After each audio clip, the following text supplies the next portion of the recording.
Hello à toi et bienvenue dans ce nouvel épisode de Vibe avec ton enfant intérieur. Je suis Valérie, la fondatrice de Vibe avec ton enfant intérieur et c'est un vrai plaisir de t'avoir pour ce nouvel épisode 19 les gars et les go, 19 épisodes, 19 personnes, enfin 18 parce que le premier épisode c'était moi, mais 18 âmes qui ont accepter de partager leur relation avec leur enfant intérieur. Est-ce que c'est pas un truc de ouf? Est-ce que c'est pas un mouvement qui est en marche? La révolution. Moi je vous dis la révolution. Donc je suis hyper contente et hyper honorée d'accueillir Malik aujourd'hui qui va te partager son expérience de vie, cette capacité à toujours être dans l'apprentissage de ce que c'est que d'être à la fois un père de famille, à la fois être un mari, la richesse qu'il tire de ses différentes expériences de vie qui l'ont emmené au Maroc, au Sénégal, en Côte d'Ivoire, c'est pas du tout dans l'ordre mais c'est pas grave, et en France.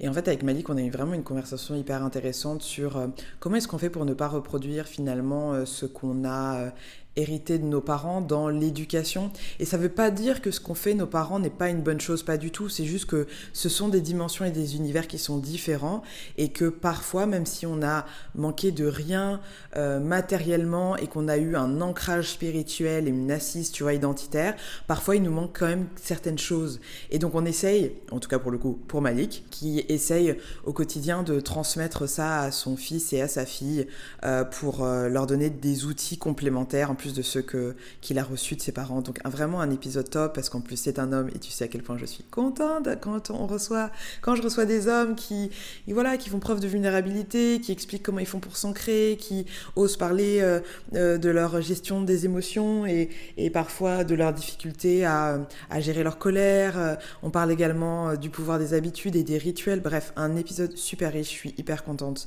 et honorée d'avoir pu interviewer Malik. Donc n'hésite pas à le suivre si tu es intéressé par son profil sur LinkedIn, sur Instagram. Et bien évidemment, ce que je vais te demander, parce que, encore une fois, quand j'ai dit la révolution, c'est peut-être rigolo, mais c'est vraiment comme ça que je le vis. Connecter avec ton enfant intérieur, c'est un acte de résistance dans un monde dans lequel on va tout faire pour que tu aies peur, et quand tu as peur, eh bien, tu as des réactions qui sont normales et physiologiques, des réactions de survie. L'idée là, c'est pas d'être dans la survie, mais c'est d'être dans une vie d'épanouissement. On est là pour thrive, pas pour survive, d'accord? Donc, si ce podcast te plaît, je te demande, s'il te plaît, de le partager à un maximum de personnes autour de toi, de le partager sur les réseaux sociaux, d'aller mettre 5 étoiles sur iTunes et Spotify, vraiment de donner de la force parce que c'est avec cette énergie-là qu'on arrive à diffuser le message au plus grand nombre, et plus on sera nombreux à être bien ancrés et à se sentir bien à l'intérieur de nous-mêmes et à se donner de l'amour, et plus on sera en mesure de donner au monde et à nos communautés d'une coupe pleine et pas d'une coupe pleine de peur. Donc, sans plus tarder, je t'invite à écouter l'épisode du podcast Vibe avec ton enfant intérieur, l'épisode 19 avec Malik. Bonne écoute, prends soin de toi et de ton enfant intérieur et on est ensemble. Hello à toi et bienvenue dans ce nouvel épisode de Vibe avec ton enfant intérieur. Je suis ravie de t'avoir, particulièrement ravie parce que cet épisode est aussi en vidéo, yay, sur YouTube si tu veux aller voir ma tête et celle de mon invité du jour. Je l'ai un peu blindsided parce que j'ai dit ça te dit qu'on fasse en vidéo alors que c'était audio, mais il est suffisamment super en matière. Il est suffisamment cool pour me dire ouais t'inquiète, pas de problème. Bon, quand t'entends ce bruitage, t'as capté qu'en fait il y a Valérie qui va arriver en post-prod et qui va faire un disclaimer et te dire qu'en fait le podcast il est pas en vidéo parce que déjà de faire un podcast en audio chaque semaine c'est un exploit pour elle, donc ajouter le vidéo c'est trop de charge mentale pour son enfant intérieur. Mais t'inquiète pas, plus on va faire grandir le podcast, plus on aura les ressources pour pouvoir ensuite embaucher quelqu'un qui va gérer la partie vidéo. Voilà, c'est tout. Donc bienvenue dans ce nouvel épisode de pas Amulette Podcast, on va y arriver, de Vibe avec ton enfant intérieur. C'est la deuxième fois que je fais un lapsus par rapport à mon premier podcast, ce qui veut dire qu'il faut que je m'y remette. Oui, bon, j'ai capté, je fais beaucoup d'interventions en post-prod sur ce podcast, mais il faut quand même corriger, tu vois ce que je veux dire? Le podcast Amulette n'est plus, il s'appelle maintenant On est ensemble, et il sort un vendredi sur 2, et dans le dernier épisode qui vient de sortir vendredi, donc il y a 2 jours, je parle des pratiques thérapeutiques et spirituelles qui m'aident à m'ancrer, donc je t'invite vraiment à aller écouter, il est pareil disponible sur Spotify et tout ça. Une autre information hyper importante, c'est que, enfin, hyper importante, en tout cas une information qui peut être utile, c'est que le podcast que tu écoutes aujourd'hui a été enregistré en janvier. Donc parfois, ouais, il y a des décalages par rapport à des réalités. Et c'est aussi beau de se voir évoluer et se voir changer d'avis. Voilà, bon allez, hop, on retourne au podcast. Merci pour ton attention. Et comme tu sais, c'est vraiment un kiff en fait d'échanger avec des adultes, je mets des guillemets, qui osent partager leur relation avec leur enfant intérieur et nous donner une petite bribe de leur histoire et de leur vie pour que nous-mêmes on puisse s'en nourrir, s'en inspirer et parfois avoir des réponses à des questions qu'on se pose ou des réponses à des questions qu'on se pose pas. Et tu sais également à quel point c'est essentiel pour moi d'avoir une diversité, en tout cas de genre dans les invités. Et là, en l'occurrence, nous avons un homme, donc we are very, very, very happy. Et quel homme! Et quel homme! Je te présente Malik. Malik, comment est-ce que tu vas aujourd'hui? Je vais très bien Valérie et je suis très honoré de participer à ce podcast. Et est-ce que je suis le premier homme qui participe à ton podcast? D'accord. Non, t'es pas le Ok. premier, t'es pas le premier, t'es pas le premier. Mais J'aurais je endossé suis ce quand même à titre, chaque fois mais en bon. mode. Non, t'es pas le premier. Le premier à participer de manière officielle, l'épisode il va sortir là, c'est un pote qui est artiste qui s'appelle Super. Dany. Mais le premier que j'ai Ok. partagé, c'est Bakang. Alors, on va rentrer dans le vif du sujet, Malik. La première question que je pose toujours dans ce podcast, c'est qui es-tu en ce Qui moment, suis-je en ce Malik? moment? Je suis un homme marié, un papa de deux enfants extraordinaires, une fille de 3 ans et demi et un garçon qui a eu 8 mois aujourd'hui d'ailleurs, le 4. Happy birthday! Thanks. Donc je suis un père de famille de bientôt 36 ans qui se dépatouille à apprendre ce que c'est que d'être un père de famille, parce que j'apprends toujours, même avec le deuxième. Et donc voilà, je suis un mari qui apprend à être un mari aussi. Je pense qu'on apprend toujours. Hmm. Euh, je suis un homme, un Africain, j'aime pas dire sénégalais parce que j'ai plusieurs origines en Afrique, donc je suis un Africain qui est arrivé en France il y a quelques années et qui apprend aussi à naviguer cet espace qui est la France. Ouais, c'est comme ça que je me décrirais. Ouais. Hmm. Top. Ok, super. Est-ce que tu peux nous parler un petit peu de ton enfant intérieur? Comment est-il? Qui est-il? Est-ce qu'il a un surnom particulier? Qu'est-ce qu'il aime Alors faire? oui, il a un surnom, son surnom c'est Pape. Et Pape Hmm. au Sénégal, bon pour ceux qui connaissent Pape, ça veut dire papa tout simplement. Et en général, les enfants qui ont le prénom du grand-père, ou en tout cas d'un des grands-pères, souvent on les surnomme Pape. Et donc Hmm. c'est son surnom, Pape. Et mon enfant intérieur, alors je dirais qu'il a autour de 11-12 ans. Même si j'ai vu que en général c'est de 0 à 8 ans que ça peut aller un peu plus loin aussi. Mais je pense que ouais, mon enfant intérieur doit avoir entre 11 et 12 ans. Bah, on peut le voir, hein, c'est un féru de manga. C'est un féru de Ok. manga. Il adore les mangas. Son manga préféré c'est Dragon Ball Z, de, plus précisément. Donc c'est un féru de manga, il adore les super-héros, il découvre aussi l'univers Marvel, et il est passionné par l'univers Marvel. Euh, c'est un enfant qui adore le sport, qui découvre le basket, qui a été introduit au football, mais qui n'est pas bon au foot du tout, et qui découvre le Mhm. basket, parce que je crois que quelques mois ou quelques années avant, il voit un incroyable match des Chicago Bulls contre les Utah Jazz avec un panier iconique de Michael Jordan et ça lui reste en tête toute sa vie.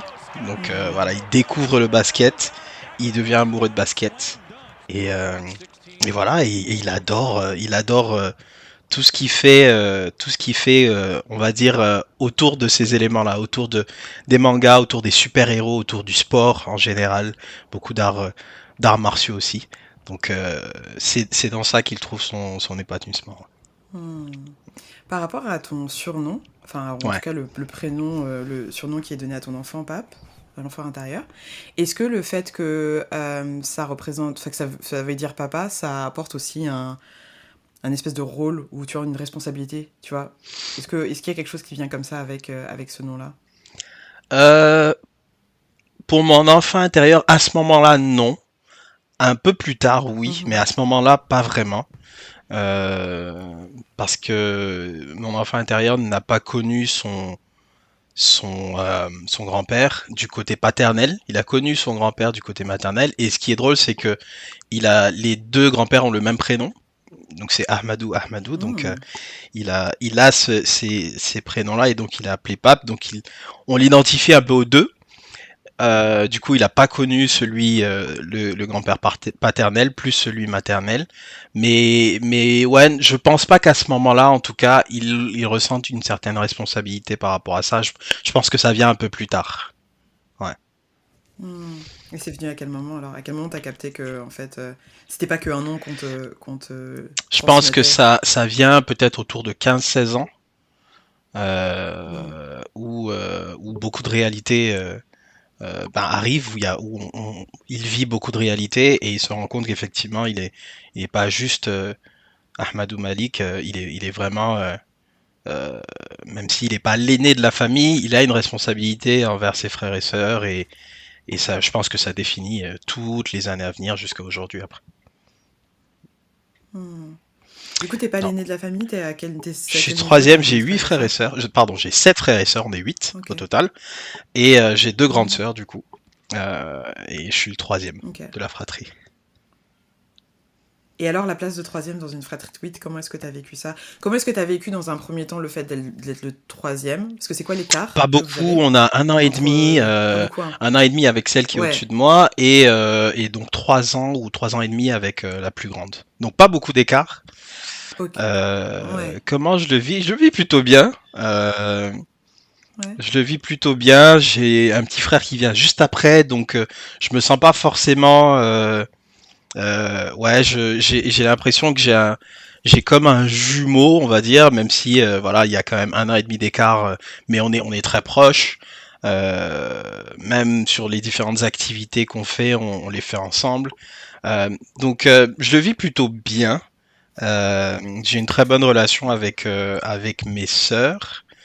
Donc ouais, je le vis assez bien. J'ai pas de problématique particulière à ce moment-là, non. Non. Ok, ok, ça marche. Tu as parlé dans l'introduction du fait que voilà, tu étais finalement un être qui était en perpétuel apprentissage, parce que tu apprends à la fois à être un papa, même si c'est ton deuxième enfant, tu apprends à être un mari parce qu'on continue Mm. perpétuellement d'apprendre, et tu apprends également à être finalement, à vivre en France, parce qu'en fait l'apprentissage Mm. il est constant, comme tu disais.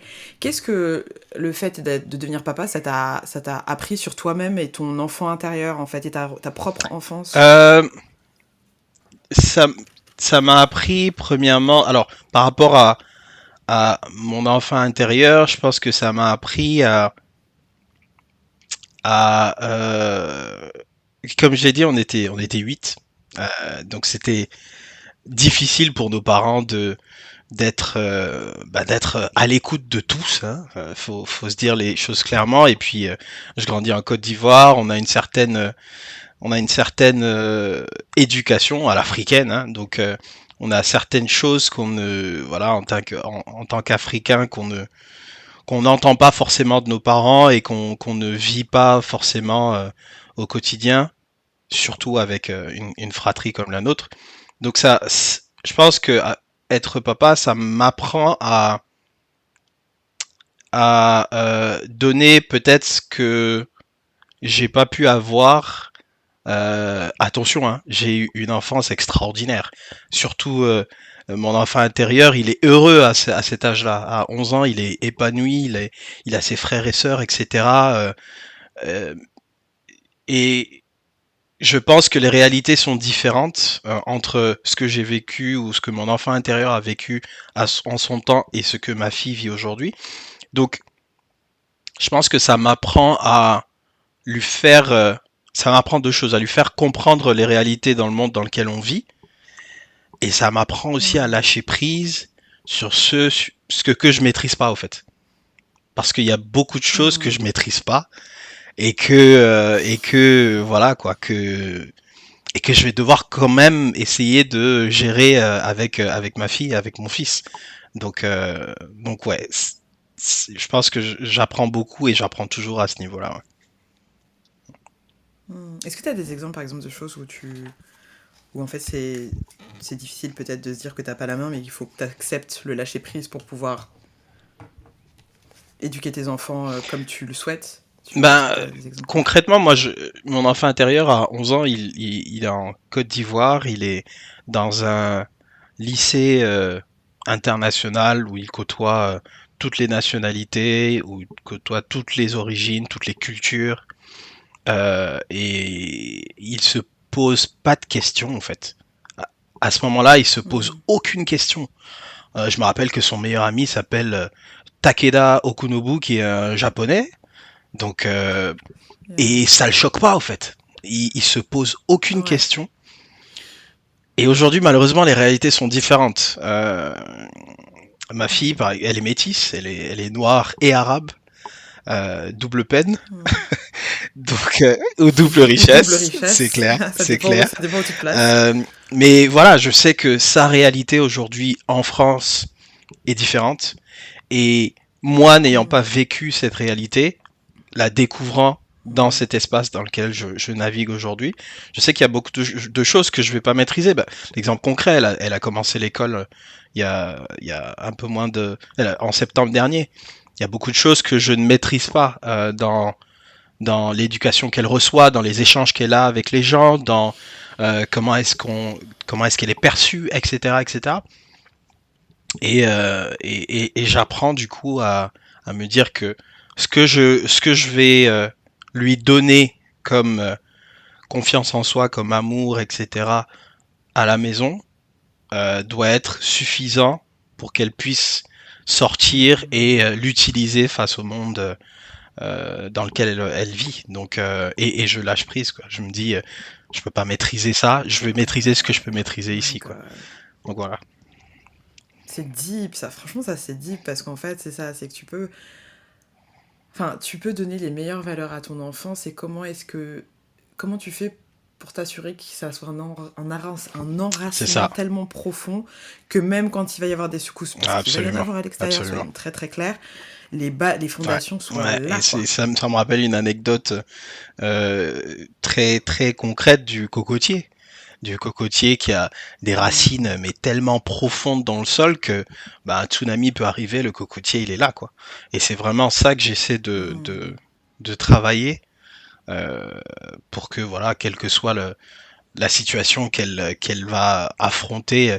Et je dis elle beaucoup parce que le petit il est encore petit, il a encore 8 mois, Mm. donc j'ai encore quelques mois, ouais, Encore un peu de j'ai temps. encore quelques mois de travail, mais Mm. voilà, je pense vraiment que c'est ce que j'apprends et c'est des situations comme ça avec lesquelles j'essaie de dealer et j'essaie de lâcher prise.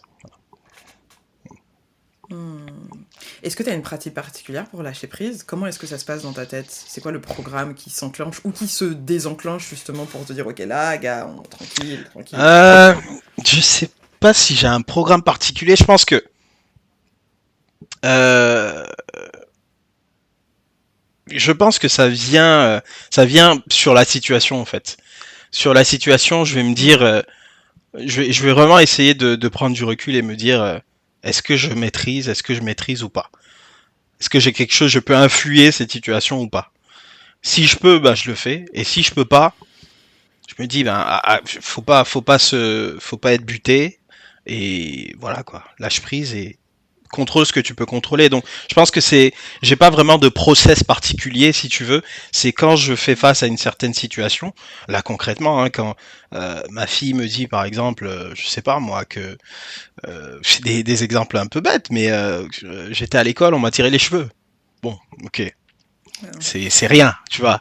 Le papa poule, c'est ça, Dessert non mais c'est ça. maniaque, dessert ton Le papa poule a envie de se dire ouais ok d'accord qui t'a tiré les cheveux allons voir ça mais après tu te dis oui bon Hmm. c'est voilà quoi si c'est des situations qu'elle doit vivre il faut qu'elle puisse faire face à ce genre de Hmm. situation et je peux pas contrôler ça donc je travaille sur elle je travaille sur ma comment lui parler comment parler de cette situation qu'est-ce que tu as ressenti Hmm. quand ça s'est passé comment est-ce que tu as réagi est-ce que tu as eu mal, etc. et tout.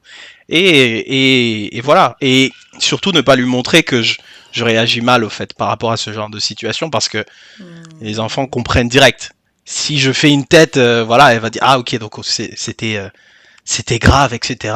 Voilà. Donc c'est ce genre de situation qui voilà qui quand ça arrive, j'essaie de prendre du recul et de me dire ce que tu contrôles, vas-y. Ce que tu peux pas contrôler, ben voilà. C'est ça. Ouais, lâche prise. En parlant d'éducation, justement, toi, ton éducation, du coup, elle a été. T'as parlé tout à l'heure d'une éducation à l'africaine, mais qu'est-ce que ça veut dire une éducation à l'africaine Ah ben dans, une dans ta éducation à famille? l'africaine, c'est quand t'arrives avec des mauvaises notes, t'as la ceinture qui t'attend quoi. C'est vraiment l'éducation à l'africaine et avec un père hyper sévère que je remercie et je le dis tout le temps parce que à ce moment-là, dans ce contexte dans lequel j'évoluais, j'en avais besoin, absolument. Donc je pense que cette éducation m'a beaucoup aidé, même si elle était dure. Voilà, un père très sévère qui était hyper exigeant sur l'école, sur les bonnes manières, ce qui est très bien, etc., etc. Donc à côté de ça, un père aussi très on va dire progressiste pour son temps, parce que quand je voyais euh, mes cousins par exemple ou mes oncles et comment est-ce qu'ils évoluaient, on était beaucoup plus, on avait la liberté de faire certaines choses que d'autres enfants ou que d'autres personnes autour de moi n'avaient pas la liberté de faire. Mais toujours conditionné par le bon comportement et être assidu, avoir de bonnes notes, etc., etc. Et donc voilà. Et encore une fois, je pense que c'était nécessaire dans ce contexte dans lequel j'évoluais parce que ouais, je vois des personnes avec qui j'ai grandi qui n'ont pas eu une éducation aussi stricte et qui naviguaient dans les mêmes eaux que moi, qui avaient les mêmes privilèges, les mêmes voilà, les mêmes opportunités et qui malheureusement ont mal fini. Donc je pense que j'aurais sûrement mal fini si j'avais pas reçu cette éducation-là. Avec une éducation spirituelle aussi, musulmane, très imprégnée. Donc que je ne comprends pas trop en tant que mon enfant intérieur ne comprend pas trop à ce moment-là, ou en tout cas remet beaucoup en question. Et je pense que c'était très bien de le remettre en question à ce moment-là parce que ça permet de définir après qui j'ai été, qui je suis. Ouais. Et puis aussi, t'as remis en question parce que tu t'es autorisé aussi, c'est-à-dire qu'il y avait quand même un espace où tu te sentais libre de remettre en question, même si tu le Non, verbalisais ouais, je le pas. verbalisais pas du tout. Non, c'était Hmm. Ou c'était genre, t'as un côté un petit peu rebelle et tu disais, ouais, d'où? D'où alors ça? c'était un côté rebelle mais intériorisé. Je l'extériorisais pas du Bien tout. sûr, bien sûr. Mais Non, c'est mais clair, c'est mais clair. pour moi il y avait alors à l'époque pour moi je ne comprenais pas tout simplement. Il y a beaucoup de choses que je ne comprenais pas et dans l'éducation religieuse que j'ai reçue c'était beaucoup fais ça fais ça fais ça sans expliquer derrière. Donc pour moi ça avait pas de sens et ça s'est exacerbé après quand j'ai commencé à prendre des cours de philo où bien sûr la philo on te demande de réfléchir par toi-même, tu te poses des questions très profondes, etc. Et là, j'ai vraiment fait le travail de remise en question. Et j'ai eu mes réponses après, qui ont confirmé effectivement ma religion, mais pas comme pas comme l'éducation que j'ai reçue encore une fois, parce que c'était beaucoup fais ça, pose pas de questions, c'est comme ça et vas-y. Donc voilà. Comment est-ce que toi, t'as réussi du coup à transmuter une éducation plutôt sévère qui était adaptée au Ouais. temps à là poser la question à ta fille, ok, comment est-ce que tu t'es senti, qu'est-ce qui s'est passé, tu Mm. vois, genre parce que c'est pas du tout la même énergie, Ah, comment c'est t'as pas fait? du tout la même énergie, c'est pour ça que je dis que j'apprends toujours parce que j'ai toujours Hmm, j'ai des réflexes d'éducation à l'africaine où voilà il hmm, faut on part au quart de tour etc et tout euh, mais je ne sais pas, je pense que c'est l'apprentissage en général. Moi j'aime beaucoup dire que je suis un apprenti de la vie donc je cherche beaucoup. Ma femme, elle, elle fait que ça. Elle fait que lire et rechercher sur l'éducation positive, etc. et tout. Donc, je vais piocher aussi dans ça, mais pas dans tout, mais en tout cas, je vais piocher un peu dans ça. Et, euh, et, et voilà, je pense que c'est vraiment le fait de m'intéresser, d'apprendre, de lire des livres, de regarder des podcasts, d'écouter des podcasts, regarder des vidéos, etc. Et je prends vraiment ce qui a du sens pour moi pour l'utiliser. Euh, Parce que voilà, les réalités sont différentes. Je pense que si je vivais dans les mêmes réalités que mes parents, j'aurais l'éducation africaine, voilà, très sévère, etc. Euh, mais ouais, aujourd'hui les choses sont différentes, on vit dans un monde différent, donc je suis conscient que je peux pas appliquer exactement cette éducation à ma fille. Donc je m'intéresse, j'apprends, je lis, je regarde et je prends ce qui me paraît cohérent et correct. Ouais. T'as dit dans ton rapport avec ton éducation que voilà, il y avait une sévérité, mais qui t'avait permis, en même temps, t'en avais eu besoin parce que quand tu compares à d'autres personnes qui ont pas forcément eu ce cadre-là, bah, tu te rends compte que tu t'en Mm. sors bien. Est-ce qu'il y a quand même des choses qui t'ont affecté, tu vois? Et je mets aussi un disclaimer parce que souvent, on a l'impression que si on ose dire, ah bah oui, ben en fait, ça, c'était quand même, ah ça m'a un Mm. peu, tu vois? Faut que je finisse mes phrases parce que je me rends compte que je suis beaucoup dans ma tête et en fait, je finis jamais mes phrases. Valérie, finis tes phrases. En gros, ce que je veux te demander, c'est quelles sont les choses qui ont quand même eu un impact ou qui ont laissé des traces qui sont pas forcément positives, tu vois, dans ton éducation. Euh, Parce que c'est aussi important. Bah, c'est ça, pour moi, c'est ça, c'est Mm. l'objectivité, ou en tout cas l'idée de regarder les choses de manière la plus objective, sachant que qu'est-ce que c'est l'objectivité, toi qui as aimé la philo, je te pose la question. Mais c'est, tu vois, c'est aussi se dire, ok, ben voilà, ça, en effet, c'était compliqué, mais ça m'a aidé Mhm. quand même. Et en même temps, il y a certaines choses qui ont été complexes, Ouais. tu vois. Je te pose la question parce que bah, les personnes qui écoutent ce podcast sont peut-être aussi ont peut-être reçu une éducation à l'africaine et comment est-ce que tu arrives à prendre soin de ton enfant intérieur si tu n'arrives pas à te rendre compte des choses qui ont été que tu as Mm. vécues en fait au niveau de ton éducation, à la fois celles qui peuvent être, tu vois, comment dire, Mhm. dures, et en même temps que tu as réussi à Ouais. transmuter. C'est vraiment ce truc de c'est pas bien ou mauvais, c'est juste que bah ça peut être les deux en Ouais. même temps, quoi. C'est ça qui fait la Mm, complexité mm. parfois.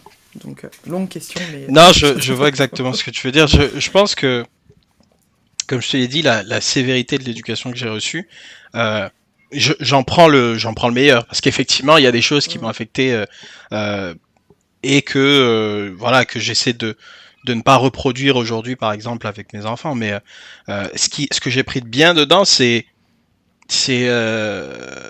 la discipline. Je pense que aujourd'hui, on a besoin Mm. d'avoir des gens disciplinés. Euh, on vit tellement des moments compliqués, la vie est tellement a tellement évolué que on a besoin d'avoir des gens disciplinés. Donc dans la sévérité de l'éducation que j'ai reçue, ça m'a donné une certaine discipline. Euh, Mm. et discipline dans tout, juste même dans le fait de voilà quoi, me lever à 5 heures du mat, 5h30 et d'aller faire mon sport et de revenir et de prendre mon petit déj à telle heure, etc. Ça m'a donné une discipline, une certaine organisation dans ma vie. Et je pense que ça, c'est une des choses, en tout cas positives, que je prends de ça. Euh, Bien sûr, les choses qui sont qui m'ont impacté, c'est que bah, j'avais une relation particulière du coup avec mon père, une Mm. relation où c'était bah, c'était le big boss et il fallait tout faire pour ne pas le contrarier. Euh, et Mm. ça manquait ça a manqué de conversation, en gros. Ça a manqué Mm. d'échange. Euh, et encore une fois, mon père a veillé à ce que on ne manque de rien quand on était gamin, même s'il y a beaucoup de choses qui sont des choses qui sont arrivées et qui sont pas de son fait, mais qui ont compliqué les choses après. Mais mon père a eu 8 enfants, il adorait ses enfants, il adore ses enfants et il a créé un environnement où on ne manquait de rien et il avait besoin d'être celui qui est autoritaire et qui doit gérer 4 garçons et 4 filles. Donc je pense que mon enfant intérieur à ce moment-là, ça lui a créé une certaine distance et ça a manqué de conversation, ce que j'ai très bien rattrapé après, puisque aujourd'hui mon père c'est mon meilleur ami. Donc et c'est ce que j'essaie de créer du coup, c'est ce côté-là que j'essaie de de créer avec mes enfants, mais dès le départ, pour ne pas qu'ils ressentent ce manque de communication et qu'ils me voient pas comme celui qui est le dictateur à la maison et qu'on doit obéir, etc.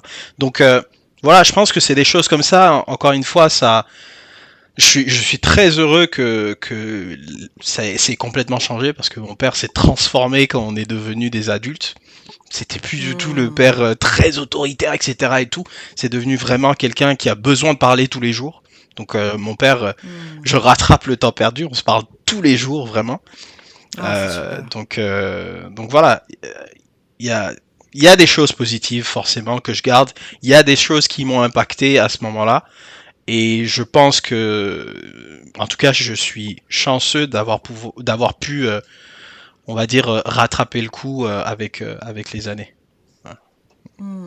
C'est trop cool. Franchement, c'est génial quand tu peux transformer une relation comme ça avec tes parents et finalement que chacun arrive à, tu vois, accepter aussi l'évolution de l'autre.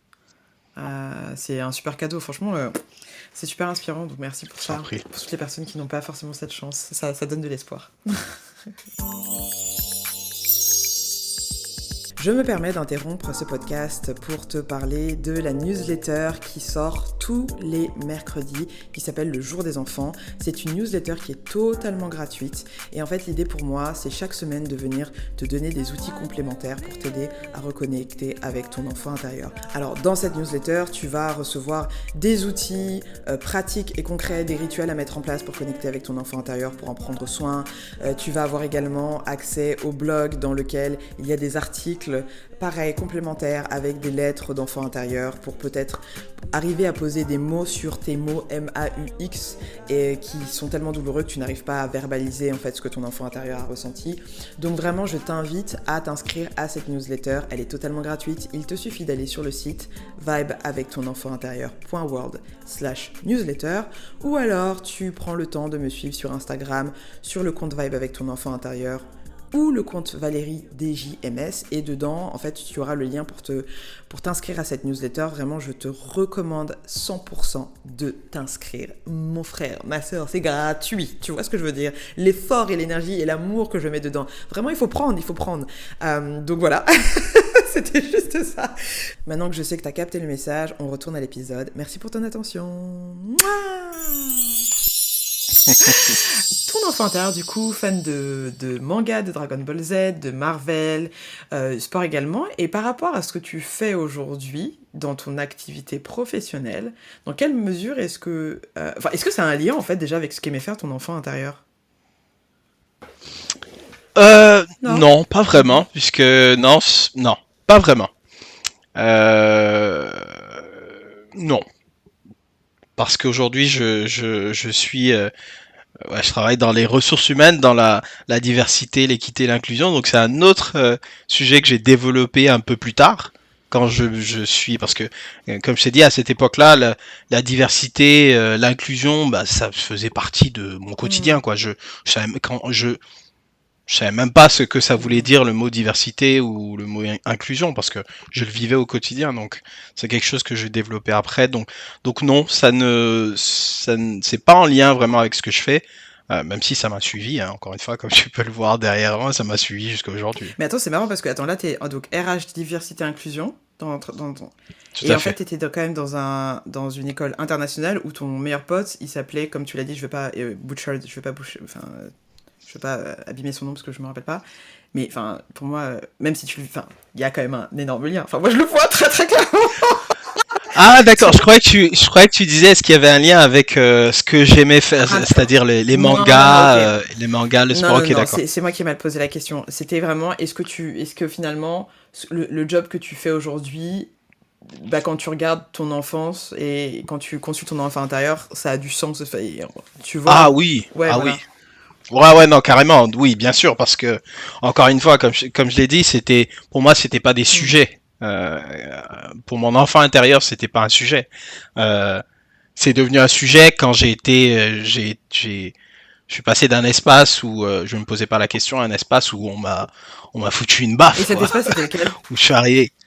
Cet espace, c'était au Hmm, Maroc, d'accord. puisque quand j'ai quitté la Côte d'Ivoire à cause de la guerre, Hmm. et je suis rentré au Sénégal, j'ai fait un an au Sénégal pour mon bac. Et juste après mon bac, je suis parti au Maroc, m'installer au Maroc. Et ça a été la grosse baffe dans ma figure, Ouais. quoi. C'était ouais, parce que ouais, c'était le racisme. Alors ça va être très paradoxal ce que je vais dire, mais j'ai été confronté au racisme au Maroc dès les premiers mois de mon Hmm. arrivée.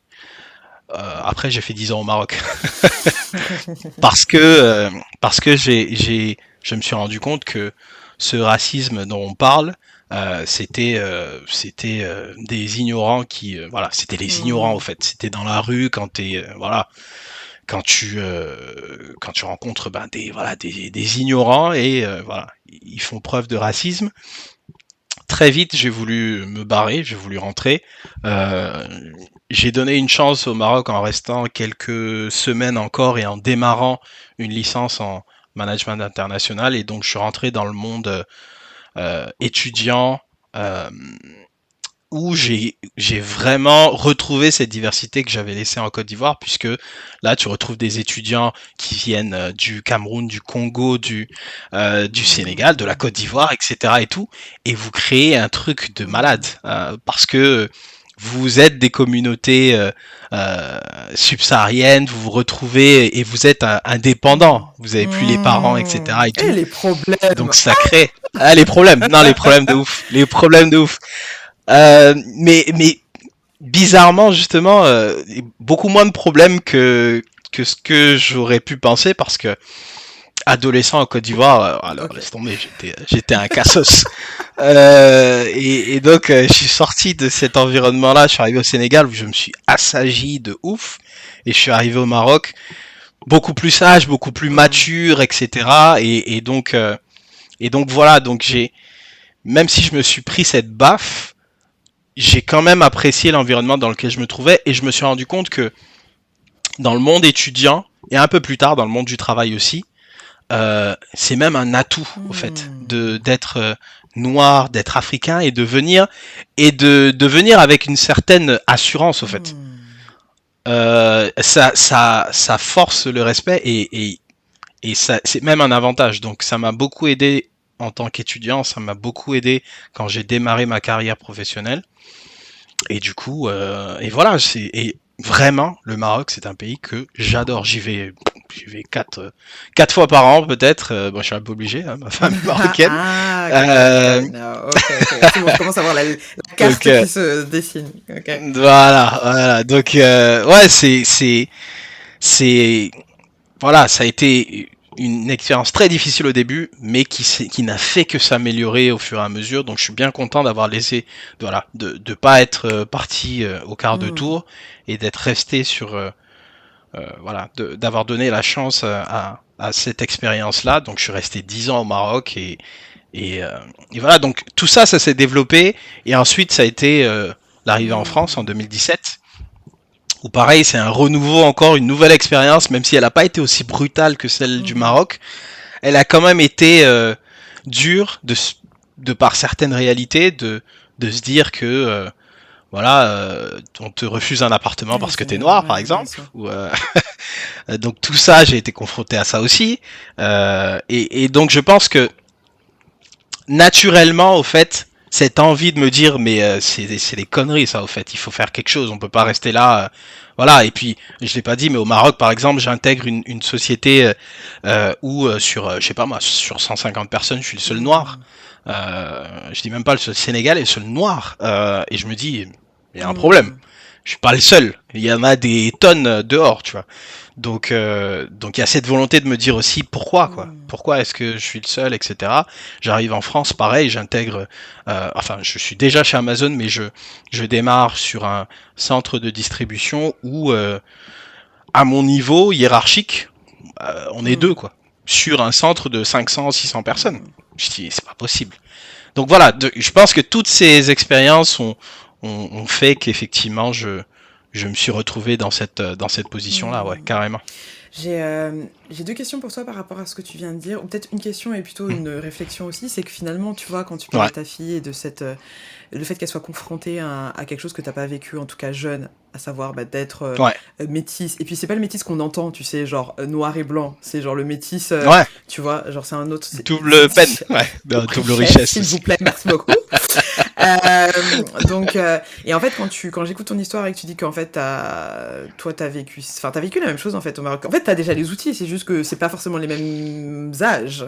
Tu l'as déjà Ouais, expérimenté, tu vois, d'une certaine manière. ouais, je l'ai expérimenté, mais encore une fois, c'est pas le. Je pense que c'est différent quand même parce que moi, je suis. Alors, ma fille aujourd'hui, si elle va au Maroc, Hum, elle est hum, marocaine. Parce que voilà, elle est métisse, elle a des cheveux bouclés, etc. et tout. Donc on va pas la voir forcément comme une hum, noire. On aura plus tendance à la voir comme une hum, marocaine. Parce que bon, on a beaucoup de Marocains effectivement qui sont de peau très blanche, mais bien on a sûr. beaucoup de Marocaines qui lui Mhm. ressemblent au fait, qui sont super métissées, etc. Donc donc je pense que son évolution, si on était par exemple dans cet espace au Maroc, son évolution aurait été Mhm. différente. Parce que je pense qu'elle aurait été peut-être perçue comme voilà comme étant faisant partie voilà de cet environnement là. Donc je pense que elle navigue dans un environnement qui est un peu Mhm. différent. Et pourquoi je pense que oui, c'est vrai que j'ai des outils, mais des outils que j'ai appris effectivement sur le tas. Et qui sont, je pense, un peu différents, mais ça m'aide clairement à lui donner une certaine direction et donner une certaine éducation aussi. Donc Mhm. oui, c'est clair que ça m'aide Mhm. cette Ouais. expérience-là. Et la deuxième question que je voulais te poser, enfin la première pour le coup, c'était qu'est-ce qui dans ton éducation, en fait, t'a permis de pas d'avoir cette fierté de tes origines quand t'es arrivé au Maroc? Tu vois, parce que t'as quand même dit, ouais, en fait, quand tu es noir et que t'arrives et que enfin, je paraphrase, mais t'as pas dit que t'imposes, mais un peu ça, cette Ouais. confiance en toi. Qu'est-ce qui t'a été inculqué dans ton éducation par tes parents, qui fait que t'arrives au Maroc dans un pays où bah, il y a une population qui est afrodescendante, ou en tout cas Mm. subsaharienne, et il y a aussi beaucoup de racisme à l'extérieur par des gens qui sont ignorants, on est d'accord là-dessus, tu vois. Ouais. Qu'est-ce qui t'a Mm. fait être le cocotier finalement? Bah, je pense que c'est mon Mhm. père. Honnêtement, c'est mon père parce que ça, même étant dans un environnement où j'en avais pas forcément besoin, parce que voilà, c'est comme je t'ai dit, c'était très multiculturel, etc. Donc j'avais pas forcément besoin de d'avoir cette on va dire cette fierté, mais mon père a toujours voulu qu'on soit ou qu'on se considère en tout cas comme voilà quoi des ambassadeurs de ce qu'on est. Et donc mon père, la phrase que mon père me répétait toujours, c'est tu es un roi, Hmm. t'es un roi. Par contre, comporte-toi comme un être normal. Mais Hmm. sache qu'au fond, t'es un roi. Damn. Donc ça a toujours été celui qui me disait, au fond, tu sais même pas à quel point t'es grand. Mais faut pas être orgueilleux, faut pas être voilà, faut pas rabaisser les gens non plus. Il faut être humble. Mais dis-toi que tu sais d'où tu viens et voilà. Donc j'ai toujours gardé ça. Je me suis dit et je me suis toujours dit, l'humilité c'est super important. Faut jamais voilà essayer de se mettre au-dessus des autres, etc. Pas du tout. Mais j'ai toujours eu ces mots en moi ou en me disant voilà quoi, je vais pas non plus accepter n'importe quoi. Hmm. Donc je pense que c'est ces mots-là qui m'ont suivi et qui me suivent jusqu'à aujourd'hui. Ouais, Ouais. je trouve ça super fort parce qu'en fait, il y a beaucoup de personnes. Là, tu vois, moi, j'ai développé un bilan de compétences qui est basé sur. Enfin, qui est pensé pour les afrodescendants et les minorités et qui est basé Mhm. sur ta relation avec ton enfant intérieur. il y a tout un travail Ok. d'identifier finalement toutes les croyances limitantes que tu as internalisées. Donc Ouais. que tu vas combattre de manière consciente en disant oui, non, nous les noirs on est forts, da, da, da, da, da. Mais en fait, ton subconscient il a tellement internalisé des actes de racisme direct ou ordinaire Ouais. et bien évidemment une histoire longue Oh, oui. d'abus bref dans tes comportements en fait tu t'incarnes pas, il y a une dissonance entre ce que tu dis vouloir être et ce que tu penses vraiment de Mhm. toi, tu vois, le programme qui circule dans C'est dans ton intéressant ça. subconscient. Et donc c'est pour ça que C'est super je intéressant, voulais ouais. que tu me parles de ça un peu plus, de qu'est-ce que ça veut dire pour toi d'arriver et d'être en mode I'm the shit, mais on se comprend de I'm the shit, tu vois, c'est pas genre I'm the shit et j'écris, Ouais, non, tu non, vois, carrément. pour des personnes qui sont Carrément. pas... Et ce que tu dis, c'est super intéressant parce que je pense que mon vécu m'a permis justement d'avoir ce mindset et de le croire vraiment et de le croire jusqu'à aujourd'hui parce que, comme tu as dit, euh, il y a certaines personnes qui vont se dire oui, je suis fort, etc., mais qui derrière ont vécu des abus, qui ont vécu, ou leurs parents aussi ont vécu des abus. Et je parle peut-être de personnes qui sont nées en France et qui ont vu leurs parents, qui sont peut-être arrivés et qui ont vécu tous les abus qu'on connaît. Moi, c'est pas le cas. Moi, je suis pas né en France. Moi, je suis né en Côte d'Ivoire. J'ai pas vécu le racisme à ce moment-là. J'avais pas besoin forcément de me dire ouais, t'es fort, tu peux le faire, etc. Je vivais quoi. Juste. Et c'est ça. Et mes parents, je les ai pas vus. Voilà, ils ont pas été victimes d'abus non plus. Et c'est même le contraire. Mon père était à l'époque en tout cas on était une famille très aisée. Tu vois, donc je pense que ça m'a aidé aussi à intérioriser ce fait que ben voilà, je le pense vraiment. C'est pas juste j'essaie de combattre des abus ou du racisme que j'ai vécu. Pas du tout. Je l'ai vécu beaucoup plus tard où ma personnalité était déjà forgée, elle était déjà là. Donc je pense que c'est un peu cette différence et je pense que c'est un avantage. Ouais, c'est un avantage de ouf. Et en fait, ça vient de mettre le doigt sur un truc où, tu sais, je vais m'installer à Dakar, du coup. Oh, mais mais je t'avais pas dit magnifique! ça. On en Si, avait en dit- plus, je crois on que tu en me l'avais a- dit. Tu m'as dit que... Ouais, Ouais, on en avait parlé on avait vite parlé, fait, c'est vrai, c'est vrai, je c'est vrai. m'installe à Trop Dakar. bien. Bon, ce podcast sera déjà sorti. Oh non, je sais pas. Bref, au mois de mars. Et, Ok. la raison pour laquelle je m'installe, alors Dakar en particulier, mais surtout en Afrique, c'est vraiment ça en fait. Tu viens de mettre Ouais. exactement le doigt sur un truc, tu sais, un feeling que j'avais de finalement j'ai envie d'accoucher mes enfants. Alors est-ce que c'est sur le continent directement? Mais j'aimerais que leur éducation se fasse sur le continent. Parce Mm. que Mm. j'entendais un peu comme la chanson de en fait, on n'est pas dans les mêmes bulles, on n'est pas dans les mêmes réalités. Et souvent, on a C'est vrai. l'impression, parce que le monde renvoie ça, que quand tu es en France ou je sais pas où, tu es arrivé et machin. Mais en fait, quand t'es sur le continent et que tu as des parents qui ont les moyens, que ce soit des moyens financiers ou des moyens juste spirituels, Ouais. de te donner cet ancrage-là pour faire de toi le cocotier, putain, mais après, tu peux aller n'importe où. T'es Clair. pas en train de te Clair. dire que Je oui, suis je carrément suis d'accord avec toi. ce que moi enfin ce avec quoi moi j'ai vécu pendant longtemps, tu vois, genre je suis entre deux. Et en même temps, c'est pas parce que tu es né en France que tu as forcément ce handicap, parce que pour le coup, pour les premiers épisodes que j'ai fait avec premier épisode homme avec Bacan, il explique que lui en fait c'était hyper ancré. Donc il est né en France, Ouais. grandi à Paris, et mais ce que lui disaient ses parents sur cette idée de, tu vois, c'est pas la royauté, mais c'est genre en fait tu es quelqu'un, quoi. Ouais, bien sûr. Ouais. C'est Mm. d'une puissance. C'est Et fort. donc tu Mais c'est comprends après fort. tu comprends les vibes des gens, tu te dis bah oui, make sense en fait. Je te regarde toi, je me dis bah oui. Je le regarde lui, je dis bah oui, tu vois. Non, c'est clair. Après, effectivement, c'est pas une Ouais, règle générale. T'as des gens qui sont ici, qui Bien sont sûr. nés ici, ou peut-être qui sont nés au bled, mais qui ont voilà, des parents qui peut-être ont vécu la colonisation, ont vécu ces abus-là, et forcément c'est un autre Ouais. trauma. Mais voilà, c'est puissant comme Ouais, t'as c'est dit. C'est super vraiment puissant. puissant dans l'éducation d'un Ouais, enfant. c'est waouh. Ouais, non, c'est top. Il nous reste pas beaucoup de temps sur le podcast, il nous reste une quinzaine de minutes. Je t'ai même pas demandé en fait ce que ça t'avait fait quand je t'ai fait la proposition de participer au podcast, cette notion d'enfant intérieur. Comment t'as perçu ça et Moi, je t'ai dit, je suis quelqu'un qui est curieux et qui aime Ok. apprendre. Je sais même pas si c'est comme ça qu'on me surnomme au boulot.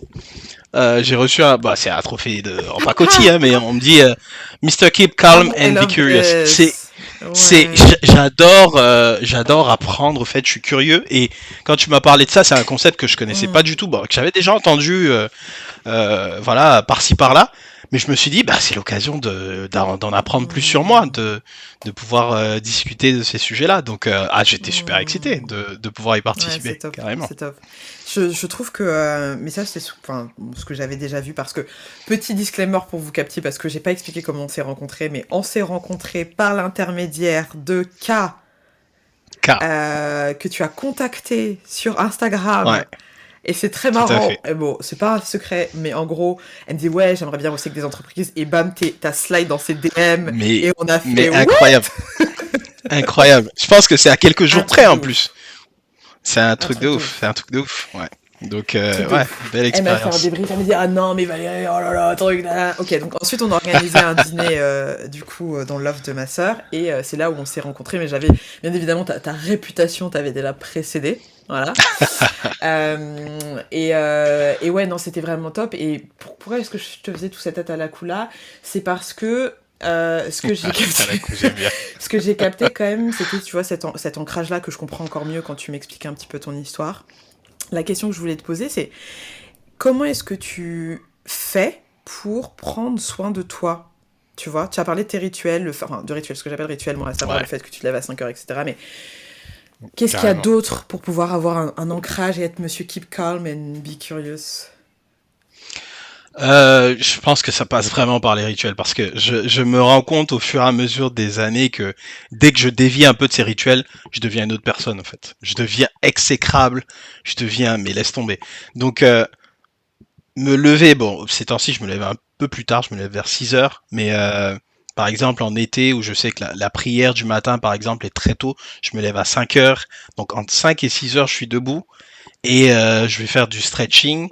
D'ailleurs, j'ai beaucoup apprécié les séances de Smite avec K, donc je reprends certains de ces éléments dans mon stretching du matin. Je vais faire ma prière et je vais faire mon sport. Et je vais prendre un bon petit déj. Ça c'est mon kiff, de me faire vraiment un bon petit déj super healthy, en tout cas la plupart du temps. Et c'est vraiment ça qui me permet de démarrer dans les meilleures prédispositions possibles. Et après c'est faire ce que j'aime. Donc le sport, encore une fois, passer du temps avec ma famille, passer du temps avec ma fille, jouer avec elle. Mais tout ça, ces rituels-là sont super importants pour moi. C'est vraiment dès que je dévie de ces rituels, ça va plus quoi. Et je peux dévier souvent, par exemple, je pars souvent en voyage, etc. Donc ça fait que bon, forcément, tu peux plus faire tout ce que tu fais, etc. Donc voilà, c'est vraiment les rituels. Ça m'aide absolument, ça m'aide énormément. Ouais. Bah, tu vois, pour relier à l'enfant intérieur, pour celles qui écoutent, c'est que, en fait, considérer que connecter avec son enfant intérieur, c'est en fait devenir l'adulte dont on aurait eu besoin quand on était enfant. Et ça veut pas dire que nos parents n'ont pas fait des trucs. C'est pas ça. Il s'agit, genre, on les met. Justement, ça permet aussi de les mettre de côté et de peut-être parfois les descendre de leur piédestal et de les regarder comme des humains qui ont eux-mêmes leur histoire et qui ont eux-mêmes des enfants à l'intérieur. Bref, voilà. Et donc à partir du moment où et souvent on me demande mais comment ça veut dire quoi devenir l'adulte dont j'aurais eu besoin? Bah c'est ça en fait. Tu as vu, quand tu fais tes rituels, t'es aligné. Quand tu fais pas tes rituels, t'es exécrable. Quand tu fais tes rituels, tu es l'adulte. Quand tu fais pas tes rituels, tu deviens le petit garçon qui est en mode le gamin, mais voilà. laisse tomber. C'est exactement ça. Ouais. Ah non, ça me saute au visage là comme ça quand tu le dis, mais c'est exactement ça. Quand je suis pas mes rituels, je suis le gamin qui a un tantrum quoi, qui fait une crise quoi. Donc c'est fort. Donc du coup là en fait l'idée c'est si tu veux reconnecter avec ton enfant intérieur, donc devenir cet adulte là, faire du reparenting, l'idée c'est vraiment de créer des rituels en fait, créer des rituels que tu vas faire au quotidien. Là en ce moment je suis en train de lire Atomic Habits, je sais pas si ça te dit quelque chose ce livre. Si, ça me dit quelque chose. J'ai vu le Ouais, livre passer, je l'ai pas ouais. lu, mais Enfin, je ça suis me en dit train de quelque l'écouter chose. plutôt. Ouais. Et Mm, cette notion finalement de créer des habitudes atomiques, c'est plus des systèmes que des habitudes, ou enfin, c'est plus des systèmes que des goals. Donc pas plutôt de se mm. dire Ouais. ah je vais lever je sais pas combien on lève en muscu ou whatever, c'est de se dire tu vois à quel point je suis c'est de se dire tous les jours je vais à la salle de sport et je lève 1 kilo pour créer Mm, mm, mm. l'habitude et devenir et changer Créer l'identité. l'habitude, Je c'est suis ça, ouais. quelqu'un qui va à la salle de sport. Et en fait, t'as des Mm, mm, résultats mm, beaucoup plus pérennes quand tu fais ça que quand tu mm. dis ouais demain, enfin je vais, tu sais, Je vais soulever 120 kilos, exactement, etc. et tout, ouais. exactement. Non, je vois ce que tu veux dire. Mais je suis entièrement d'accord et ça me fait penser à quelque chose que j'ai écouté dernièrement aussi qui disait, par exemple, pour, euh, pour les fumeurs, c'est se dire quelqu'un qui veut arrêter de fumer, euh, c'est pas de dire je ne fume Mm, plus, c'est de dire je ne fume exactement, pas. exactement. Parce que tu te crées un mental modèle où Tu te tu dissocies t'identifies plus exactement. exactement. Tu te dissocies avec cette identité et donc c'est je ne fume Ouais. pas. Et dans l'habitude, encore une fois, c'est en parlant de sport par exemple, le sport c'est un très bon exemple parce que pour créer l'habitude, si tu te dis ouais, ben, je vais y aller, je vais soulever 120 kilos, ben, tu vas y aller la première fois, peut-être que tu vas soulever 120 kilos, mais la deuxième fois, quand les courbatures vont hit, etc. et tout, tu vas peut-être pas Mm, soulever 120 kilos et tu vas te mm, mm, décourager. mm. Alors que si tu y vas avec des goals qui sont atteignables et qui sont Ouais. réalistiques, ou réalistes plutôt, voilà quoi, tu arrives à créer cette habitude là et au moins c'est sustainable pour pouvoir continuer comme ça. Donc, Ouais. Ouais, non, c'est ouf. Franchement, c'est d'une puissance. Et je pense que ce que tu disais au début sur le fait que, voilà, il nous faut des gens disciplinés, oui, 3000%. 3000% d'accord avec toi. ouais, non, c'est clair, c'est 3000%. clair. C'est. La discipline, ouah, c'est à tous les niveaux en fait. À tous les niveaux, la discipline, je pense que c'est un élément qui nous manque. Et quand je dis nous, c'est en termes, en tant qu'Africain ou peut-être afrodescendant. Je dirais africain parce Hmm, que c'est vraiment ça que je connais, c'est l'environnement dans lequel j'ai évolué. On manque de discipline. hmm. On manque de discipline et je pense que ça nous tue dans tout en Ouais. fait. Et c'est un point d'honneur que je mets à être discipliné, à suivre mes rituels, à faire mon sport, à etc Hmm. etc. Donc ouais, je pense que c'est super important. En parlant de discipline et du coup d'hygiène, comment est-ce que tu prends soin de ta bon, santé mentale au-delà du sport, parce que le sport joue quand même avec la libération des endorphines, mais tu vois, la gestion des émotions, etc. Comment est-ce que tu fais pour tune in, donc te connecter à ça Ouais, bah écoute, la gestion des émotions, c'est quelque chose que en tant que bon Africain, j'ai envie de te dire, il y a quelques années, j'allais te dire, bah j'ai pas besoin de gérer mes Des émotions. quoi? Des émots quoi? Non. Des mots quoi? Je connais pas moi. Mais oui, c'est super important pour moi aujourd'hui parce que et je pense que j'en reviens encore à ma fille. Euh, pour l'instant, encore une fois, puisque le Hmm. petit est trop bébé encore. Mais savoir gérer ses émotions, c'est super important aussi pour l'éducation que tu vas donner à tes enfants.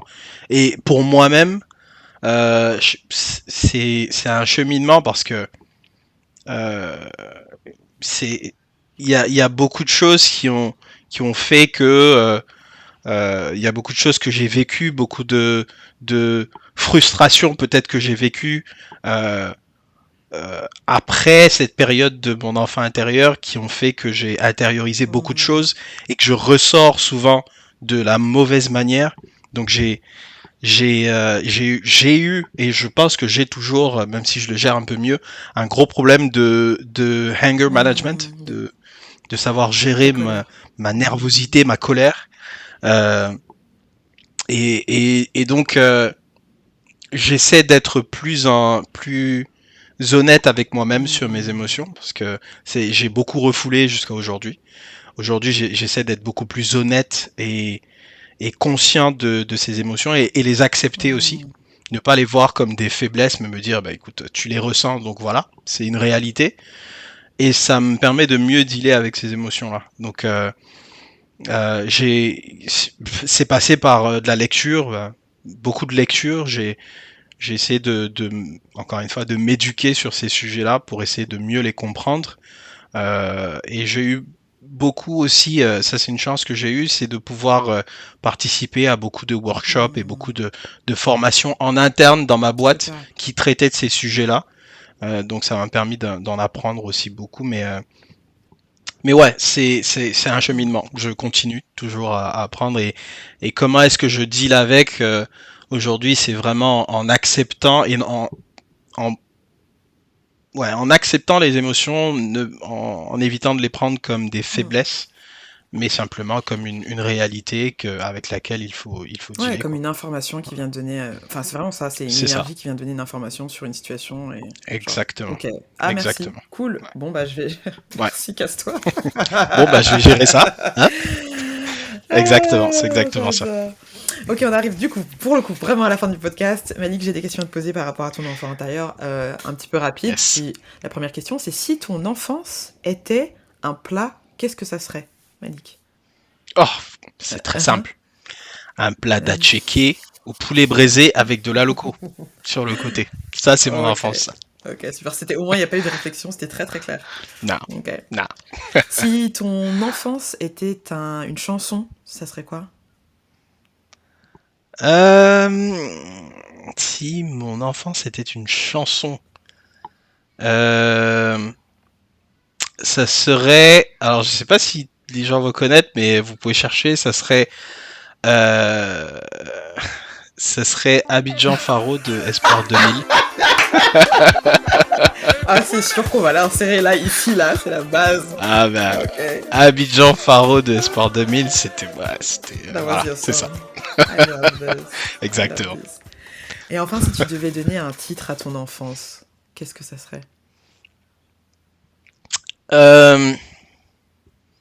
Un titre à mon enfance, ça serait Il était une fois, je pense. Il était une fois parce que c'est des moments que je me remémore et je me disais ah ouais, c'était quand même la belle vie quoi à cette époque. C'était quand même la belle vie et malheureusement beaucoup de choses ont changé avec la guerre, etc. et tout. Mais ouais, je dirais il était une fois. Parce que pour moi, c'est devenu presque une histoire quand je raconte ce que j'ai vécu, etc. et tout. Donc ouais. Ok. Enfin au carré, parce que j'ai oublié une question. de quoi est-ce que ton enfant intérieur a besoin que tu ne lui donnes pas suffisamment en ce moment? Je pense qu'il a besoin de simplicité. Simplicité et de... Je sais pas si honnêteté c'est le bon mot, mais je vais le dire honnêteté parce que simplicité parce qu'encore une fois c'est les choses simples qui rendent heureux mon enfant intérieur. Donc encore une fois, hein, se lever le matin, faire son rituel, aller au sport, jouer avec les enfants, etc. Donc vraiment de la simplicité et de l'honnêteté de l'honnêteté avec lui-même au fait sur ce qu'il veut vraiment parce il a beaucoup mis de côté pendant un moment ce qu'il voulait pour faire ce qu'il devait faire ou ce qu'il avait besoin de faire. Donc ouais, de l'honnêteté avec lui-même sur ce qu'il veut faire de sa vie, voilà, de comment est-ce qu'il veut évoluer, etc. Donc ouais, je pense que ce serait ça. Simplicité et honnêteté. Je lui donnerais... Et c'est prévu pour 2023. Lui donner que de ça. Super, tout ce que je te souhaite en tout cas. Et qu'est-ce que tu pourrais conseiller à des personnes qui se sont reconnues dans ton histoire et qui souhaitent reconnecter avec leur enfant intérieur mais qui savent pas trop par où commencer? Je pense que la première étape, c'est d'avoir la volonté d'être curieux. D'être curieux sur le sujet. Moi, c'est toujours ma curiosité qui m'a amené vers voilà, des sujets que je maîtrisais pas et qui m'a permis d'appréhender certaines choses. Donc, être curieux, ne pas avoir peur de ce qu'on peut ressentir, parce qu'encore une fois, hein, si je parle vraiment à des personnes qui viennent qui ont eu peut-être qui ont navigué dans les mêmes eaux que moi, c'est en tant qu'Africain, on est toujours non, faut refouler ses émotions, etc. L'Africain fort, fier, grand, etc. et tout. Ouais, Mm. tu peux pas être fort fier tant que t'as pas résolu ce qui était Mm. là. Donc, Preach. Mm. ouais, être honnête avec, être en phase avec ses émotions, être curieux et venir sans aucun voile au fait, venir et se dire que ok, je viens vivre une expérience et je viens apprendre au fait, apprendre sur moi-même et apprendre sur la vie. Donc curiosité et honnêteté et aligné avec ses émotions, je Mm. pense. Top. Merci infiniment Malik pour ta présence, pour ton Merci à toi, j'ai ancrage. kiffé, j'ai kiffé. J'adore. Cool. I'm happy. Moi aussi. Vraiment, vraiment, c'est. Gars, on est ensemble, je sais pas trop quoi dire de plus en fait. C'est juste que c'est toujours très cool de. Même pas très cool, cool, c'est pas le bon terme. C'est toujours même un privilège de se dire qu'en fait, à partir du moment où ta vibration change, en fait, tu vas attirer des Mm, personnes qui te montrent finalement ce que pendant longtemps t'as cru qui n'était pas possible chez le sexe opposé typiquement. Et donc, merci infiniment carrément. d'incarner ça et de. Enfin, Merci à vraiment, toi. c'est un grand kiff. Je mettrai les informations que tu me transmettras dans la barre d'infos. Parce que je vais pas mettre le lien vers Amazon. Je pense que c'est pas intéressant. Donc Nah, voilà. nah. Et puis, bien évidemment, toi, si tu as envie de connecter avec ton enfant intérieur, t'hésites pas. Tu sais qu'il y a le site vibe avec ton enfant intérieur.world. Il y a une mini-initiation qui est offerte totalement. T'as les podcasts qui sont présents. T'as un carnet initiatique. Bref, il y a plein de trucs. Donc, il faut sauter le pas, mon frère ou ma soeur. It's Carrément, time. We need you. carrément. We need you. Go ahead. Ouais. Et je te dis à la semaine prochaine pour un nouvel épisode. Merci Valérie. Salut, Ciao. bye. Merci d'avoir écouté le podcast Vibe avec ton enfant intérieur. N'hésite pas à commenter, liker et noter. Et bien évidemment, si tu penses que ce podcast peut être utile à quelqu'un que tu connais et qui t'est proche, n'hésite pas à le partager avec lui ou avec elle. La musique a été créée par ma sœur DJ Sound Designer Clémy. Le podcast est produit par mes soins, Valérie Djoumessi, et par mon entreprise Vibe